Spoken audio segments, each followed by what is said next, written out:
नमस्कार विद्यार्थी मित्रांनो, स्वागत आहे तुमचं SK MPSC अकॅडमी या आपल्या यूट्यूब चॅनलमध्ये। आज दिनांक 27 सप्टेंबर 2023 वार आहे बुधवार। तुमच्यासाठी घेऊन आलो आहे संपूर्ण वृत्तपत्र विश्लेषण। तर आजच्या या अंकामध्ये आपण कोलिजियम सिस्टीम, त्याचबरोबर दादासाहेब फाळके पुरस्कार 2023 आणि आशियाई क्रीडा स्पर्धा 2023 यांच्या संबंधी चर्चा करणार आहोत। चला तर जी काही आजची आपली डिस्कशन आहे तिला या ठिकाणी आपण सुरुवात करूया। त्या ठिकाणी जी पहिली न्यूज आपल्यासाठी महत्त्वाची आहे ती म्हणजे कोलिजियम संदर्भात आहे। न्यूज अशी आहे, केंद्राची पुन्हा कान उघडणी। तर या ठिकाणी पहा, जे काही सर्वोच्च न्यायालय आहे, सर्वोच्च न्यायालयाच्या कोलिजियमने केंद्राकडे काही न्यायाधीशांच्या नियुक्तीसंबंधी शिफारस केली होती। मग या ठिकाणी केंद्र सरकारने ज्या शिफारसी सर्वोच्च न्यायालयाने पाठवल्या आहेत त्याकडे दुर्लक्ष केलं आहे। परिणामी या ठिकाणी त्याप्रती सर्वोच्च न्यायालयाने केंद्राप्रती या ठिकाणी नाराजी व्यक्त केली आहे। मग या ठिकाणी नेमकं प्रकरण काय आहे याविषयी आपल्याला माहिती असणं आवश्यक आहे। न्यायपालिका आणि केंद्र सरकार यांच्यात न्यायाधीशांच्या नियुक्तीवरून सध्या वाद सुरू आहे, अशा प्रकारचा हा या ठिकाणी आपला पहिला पॉईंट आहे। दुसरी गोष्ट म्हणजे या ठिकाणी या प्रकरणाची जी काही पार्श्वभूमी आहे ती पार्श्वभूमी जर आपण बघितली तर या ठिकाणी जे काही कोलिजियम आहे, कोलिजियमकडून नियुक्तीसाठी नामनिर्देशित व्यक्तींना वेगळे केले गेले होते। त्याची पुनरावृत्ती केलेले नामनिर्देशित त्यांना परत केले गेले किंवा नामनिर्देशितांनी निराश होऊन स्वतःहून बाहेर पडेपर्यंत नियुक्ती करण्यास नकार दिला। तर या ठिकाणी साधा नेमका पॉईंट काय आहे तो समजून घ्या। तर या ठिकाणी कोलिजियम म्हणजे 5 व्यक्ती या ठिकाणी असतात, ज्या की या ठिकाणी काही व्यक्तींची ते काय करतात, न्यायाधीशपदी नियुक्ती करावी अशा प्रकारची शिफारस राष्ट्रपतींना करतात, म्हणजे सरकारला करतात। सरकार यावर विचार करते आणि या ठिकाणी ज्या काही व्यक्ती आहेत त्या व्यक्तींना या ठिकाणी होकार म्हणून ते राष्ट्रपतीकडून त्या व्यक्तींची या ठिकाणी नियुक्ती केली जाते। परंतु सरकारने या ठिकाणी कसल्याही प्रकारची ॲक्शन घेतली नाही आहे। परिणामी या ठिकाणी बरेचसे नामनिर्देशित जे व्यक्ती आहेत ज्या की न्यायाधीश होऊ इच्छित होत्या त्या व्यक्ती आता स्वतः या प्रोसेसमधून बाहेर पडल्या आहेत, कारण सरकार या ठिकाणी वेळ काढूपणा घेत आहे। मग या ठिकाणी सर्वात महत्त्वाचा पॉईंट म्हणजे जो काही तिसऱ्या न्यायाधीशांचा खटला होता यावर परिणाम करणारा हा एक प्रकारचा हा सध्याचा वाद आहे। मेमोरँडम ऑफ प्रोसिज्युअर या तिसऱ्या न्यायाधीशाच्या खटल्याने घालून दिली होती, त्या खटल्यानुसार या ठिकाणी सरकार कार्य करत नाही आहे अशा प्रकारचा एक आरोप या ठिकाणी सर्वोच्च न्यायालयाकडून केंद्र सरकारवर केला गेलेला आहे। यानंतर जे काही कोलिजियम सिस्टीम आहे किंवा कोलिजियम प्रणाली नेमकी काय आहे याविषयी आपल्याला माहिती असणं आवश्यक आहे। तर सर्वात महत्त्वाचा जो या ठिकाणी आपल्यासाठी पॉईंट आहे तो म्हणजे मूळ जी आपली राज्यघटना आहे त्या मूळ राज्यघटनेमध्ये अशा प्रकारच्या कसल्याही कोलिजियम सिस्टीमचा किंवा कोलिजियम प्रणालीचा या ठिकाणी उल्लेख नाही आहे। हा पॉईंट या ठिकाणी तुम्हाला माहिती असणं आवश्यक आहे। सर्वोच्च न्यायालयाचे जे काही न्यायाधीश आहेत त्यांच्या नियुक्ती संदर्भात राज्यघटनेमध्ये कलम 124 आहे, ज्यानुसार सर्वोच्च न्यायालयाचे जे काही न्यायाधीश आहेत त्यांची नियुक्ती भारताचे राष्ट्रपती, भारताचे सरन्यायाधीश आणि त्यांनी योग्य वाटतील अशा इतर न्यायाधीशांशी सल्लामसलत करून करतात। तर या ठिकाणी भारतीय राज्यघटनेचे कलम 124 असे सांगते की जे काही सुप्रीम कोर्ट आहे, सुप्रीम कोर्टामध्ये जे काही जजेसची नियुक्ती होते किंवा जे जजेसची अपॉइंटमेंट होते ती अपॉइंटमेंट भारताचे प्रेसिडेंट म्हणजे भारताचे राष्ट्रपती करतात। मग या ठिकाणी नियुक्ती करताना भारताचे राष्ट्रपती चीफ जस्टिस ऑफ इंडिया म्हणजे सुप्रीम कोर्टचे जे काही महत्त्वाचे मुख्य न्यायाधीश आहेत त्यांच्यासोबत आणि प्लस इतर काही व्यक्तीसोबत या ठिकाणी ते चर्चा करतात, सल्लामसलत करतात आणि त्यानंतर भारताचे राष्ट्रपती ठराविक व्यक्तींची या ठिकाणी सर्वोच्च न्यायालयाचे न्यायाधीश म्हणून या ठिकाणी ते नियुक्ती करतात। तर याच प्रणालीला आपण कोलिजियम सिस्टीम किंवा कोलिजियम पद्धती असे म्हणतो। मग जर इन डिटेलमध्ये आपण जर पाहिलं सर्वोच्च न्यायालयातील जे काही न्यायाधीश आहेत त्यांची नियुक्ती कोलिजियममध्ये CJI आणि सर्वोच्च न्यायालयाचे इतर 4 सर्वाधिक वरिष्ठ न्यायाधीशांचा समावेश असतो। ते या ठिकाणी एकूण 5 व्यक्ती किंवा 5 सरन्यायाधीशांचा हा कोलिजियम सिस्टीम असतो। हा पॉईंट या ठिकाणी तुम्हाला माहिती असणं आवश्यक आहे। जेव्हा उच्च न्यायालयातील न्यायाधीशांची सर्वोच्च न्यायालयात नियुक्ती केली जाते तेव्हा या नियुक्त्या पदोन्नतीच्या स्वरूपात असू शकतात, असाही एक पॉईंट आहे। आणि त्याचबरोबर जे काही अनुभवी वकील आहेत त्यांची थेट ही नियुक्ती या ठिकाणी सर्वोच्च न्यायालयाचे न्यायाधीश म्हणून या ठिकाणी करता येते। 2 पॉईंट आहेत। एक तर जो काही सुप्रीम कोर्ट आहे, सुप्रीम कोर्टमध्ये एखाद्या व्यक्तीची जर तुम्हाला न्यायाधीश म्हणून नियुक्ती करायची असेल तर ती व्यक्ती उच्च न्यायालयाची न्यायाधीश असू शकते। त्याचबरोबर एखाद्या व्यक्ती जी की वकील आहे आणि जिला चांगल्या प्रकारचा अनुभव आहे अशाही व्यक्तीला या ठिकाणी सरळ सर्वोच्च न्यायालयाचे न्यायाधीश म्हणून आपण निवडू शकतो किंवा जी कोलिजियम पद्धत आहे ती निवडू शकते। या ठिकाणी आपण जे काही सर्वोच्च न्यायालय आहे त्यासंबंधी चर्चा केली। आता या ठिकाणी आपण उच्च न्यायालयासंबंधी चर्चा करूया। उच्च न्यायालयातील जे काही न्यायाधीश आहेत त्यांची नियुक्ती कलम 217च्या अंतर्गत केली जाते। उच्च न्यायालयातील न्यायाधीशांची नियुक्ती राष्ट्रपती, CJI, राज्याचे राज्यपाल आणि त्या उच्च न्यायालयाचे जे काही मुख्य न्यायाधीश आहेत यांच्यासोबत सल्लामसलत करून केली जाते। जेव्हा आपण सुप्रीम कोर्ट हा पॉईंट पाहितला तर या ठिकाणी सुप्रीम कोर्टमध्ये जे काही न्यायाधीश आहेत त्यांची नियुक्ती करताना राष्ट्रपती हे CJI म्हणजे सर्वोच्च न्यायालयाचे जे काही मुख्य न्यायाधीश आहेत त्या मुख्य न्यायाधीशांसोबत विचार विनिमय करतात आणि त्या ठिकाणी सर्वोच्च न्यायालयातील न्यायाधीशाची नियुक्ती केली जाते। उच्च न्यायालयामध्ये राष्ट्रपती, सुप्रीम कोर्टचे जे काही CJI आहेत, सर्वोच्च न्यायालयाचे मुख्य न्यायाधीश, त्याचबरोबर ज्या राज्यामध्ये ते उच्च न्यायालय आहे त्या राज्याचे राज्यपाल आणि त्याच उच्च न्यायालयातील जे काही मुख्य न्यायाधीश आहेत अशा व्यक्तींसोबत या ठिकाणी भारताचे राष्ट्रपती सल्लामसलत करतात आणि या ठिकाणी उच्च न्यायालयातील न्यायाधीशांची नेमणूक केली जाते। जेव्हा प्रश्न हा न्यायाधीशांच्या बदलीपर्यंत येतो तेव्हा राष्ट्रपती मुख्य न्यायाधीशांशी सल्लामसलत केल्यानंतर न्यायाधीशांना एका उच्च न्यायालयातून दुसऱ्या उच्च न्यायालयामध्ये हलवू शकतात।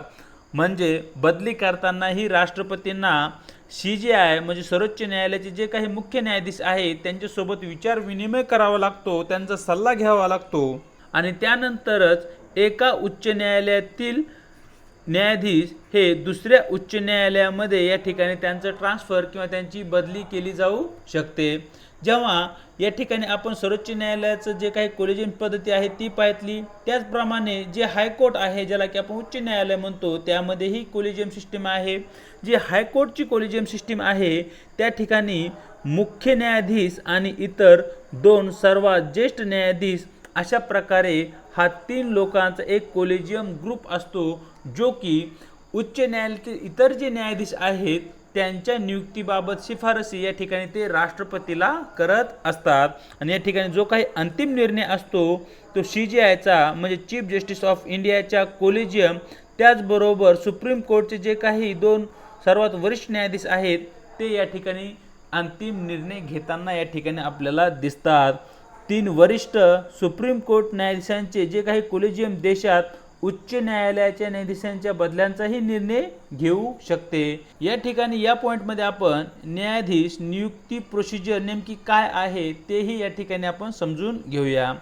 कोलिजियम न्यायपालिका आणि सरकार यांच्यातील एक प्रकारचा हा करार आहे जो की लिखित नाही आहे परंतु हा एक करार आहे ज्यात सर्वोच्च न्यायालय आणि उच्च न्यायालयात नियुक्ती करण्यासाठी मार्गदर्शक तत्वांचा एक संच तयार करण्यात आला आहे आणि त्या मार्गदर्शन तत्वाच्या आधारावर कोलिजियम पद्धतीमध्ये कोलिजियम ठराविक व्यक्तींची नावे सरकारकडे न्यायाधीशपदी नियुक्ती करावी यासाठी त्यांची शिफारस करते।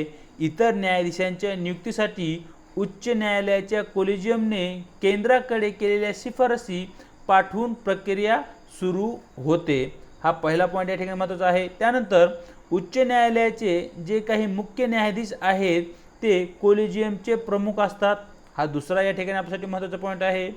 केंद्राला शिफारसी मिळाल्यावर ते राज्य सरकारचे मत त्याचबरोबर इंटेलिजन्स ब्युरो ज्याला की आपण IB म्हणतो यांच्याकडून ही ज्या काही व्यक्तींच्या शिफारसी आल्या आहेत त्या व्यक्तींसंबंधी इनपुट विचारात घेते आणि त्यानंतर सरकार IBच्या इनपुटसह फायली सर्वोच्च न्यायालयाच्या कोलिजियमकडे पाठवते। इथपर्यंत ठीक आहे। सर्वोच्च न्यायालयाच्या कोलिजियमने एकदा का नावे मंजूर केली की त्या ज्या फायली आहेत मंजूर केलेल्या नावाच्या त्या परत केंद्र सरकारकडे पाठवल्या जातात। केंद्र सरकारनंतर एकतर या ठिकाणी जी काही नावे आली आहेत त्या नावांना या ठिकाणी अपॉइंटमेंट देते, म्हणजे त्या व्यक्तींची या ठिकाणी न्यायाधीश म्हणून नेमणूक करते किंवा त्या व्यक्तीवर या ठिकाणी केंद्र सरकार आक्षेपही घेऊ शकते। त्याचबरोबर त्यांचा जो काही आक्षेप आहे त्या मतासह तो प्रस्ताव परत सुप्रीम कोर्टचे जे काही कोलिजियम सिस्टीम आहे, प्रणाली आहे, त्या प्रणालीकडेही ते पाठवू शकतात। अशा प्रकारे या ठिकाणी कोलिजियम सिस्टीम कार्य करताना दिसते। आणि शेवटी जेव्हा सुप्रीम कोर्ट कोलिजियम सरकारच्या मतावर अतिरिक्त इनपुट मागू शकते त्यानुसार तो प्रस्ताव या ठिकाणी जे काही सुप्रीम कोर्टचं कोलिजियम आहे ते या ठिकाणी ते नाकारू शकते आणि त्याचा पुनर्विचारही करू शकते। पुनर्विचार करू शकते याचाच अर्थ म्हणजे या ठिकाणी ज्या काही व्यक्तींची नावे आम्ही तुम्हाला पाठवली आहेत त्या व्यक्तींना तुम्ही या ठिकाणी न्यायाधीशपदी नियुक्ती द्यावी असा तो पुनरुच्चार या ठिकाणी असतो। जर कोलिजियमने आपल्या निर्णयाचा पुनरुच्चार केला तर सरकारला नियुक्त्या सूचित करण्यास बांधील असते। म्हणजे जर सर्वोच्च न्यायालयाच्या कोलिजियम सांगितलं की जे काही व्यक्ती आहेत ज्यांची नावे आम्ही तुम्हाला सूचित केली होती परत तुम्ही त्यांची नावे आमच्याकडे पाठवली आहेत, मग अशा व्यक्तींची जी काही नियुक्ती आहे ती तुम्हाला करावीच लागेल। मग अशा परिस्थितीमध्ये सरकार या ठिकाणी त्या नियुक्त्या करण्यास बांधील असते, म्हणजे ते एक प्रकारचं बाइंडिंग डिसिजन असतं सुप्रीम कोर्टच्या कोलिजियम पद्धतीचं। हा पॉईंट या ठिकाणी तुम्हाला लक्षात असला पाहिजे। तर अशा प्रकारे डिटेलमध्ये जे कोलिजियम पद्धती आहे ती पद्धती आपण पाहितली। चलूया पुढच्या न्यूजकडे। पुढची जी न्यूज आहे ती दादासाहेब फाळके पुरस्कारासंदर्भात आहे। न्यूज अशी आहे, वहिदा रहमान यांना दादासाहेब फाळके पुरस्कार। त्या ठिकाणी पहा, ज्या काही वहिदा रहमान या अभिनेत्री आहेत यांना 2022 या वर्षाचा म्हणजे 2023 मध्ये दिला जाणारा जो काही दादासाहेब फाळके पुरस्कार आहे त्या पुरस्कार या ठिकाणी त्या पुरस्कारासाठी या ठिकाणी त्यांच्या नावाची घोषणा झाली आहे।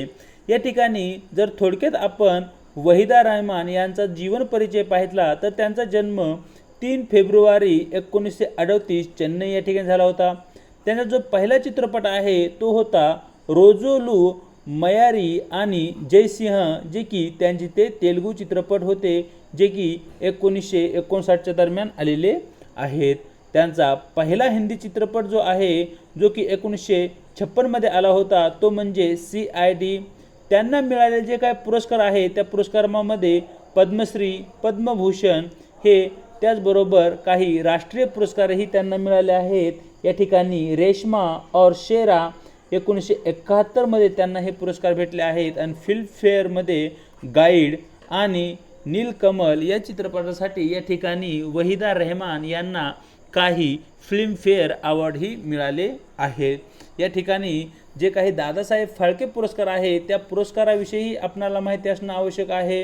या ठिकाणी 2023चा दादासाहेब फाळके पुरस्कार वहिदा रहमान यांना जाहीर झाला आहे, ज्याची चर्चा ऑलरेडीच आपण केली आहे। हा एक सर्वाधिक महत्त्वाचा पॉईंट आहे जो की आपल्याला पुन्हा पुन्हा या ठिकाणी उच्चारावा लागेल।